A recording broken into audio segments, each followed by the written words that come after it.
So in this video, I'm also going to be talking about the difference between covalent bonds and ionic bonds.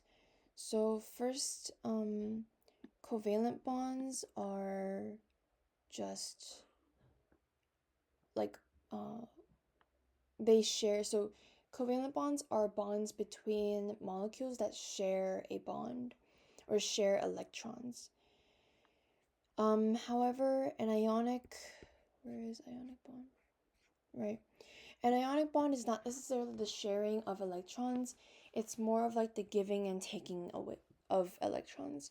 So, for example, NaCl.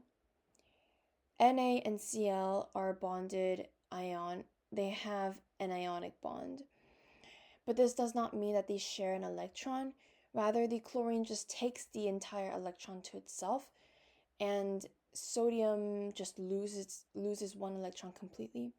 However, this giving and taking of electron creates a sort of bond that makes them stick to each other like really closely. So it's considered like an ionic bond, even though it's not necessarily a literal bond.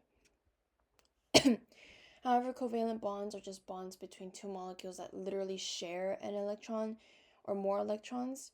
So they have like a literal bond.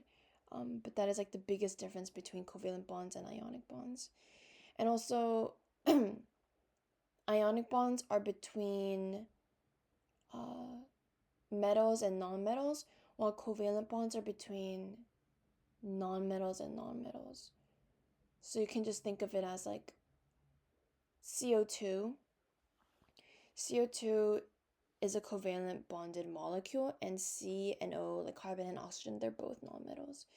While Na and Cl is represents like an ionic bonded molecule, and Na is a metal while Cl is a nonmetal.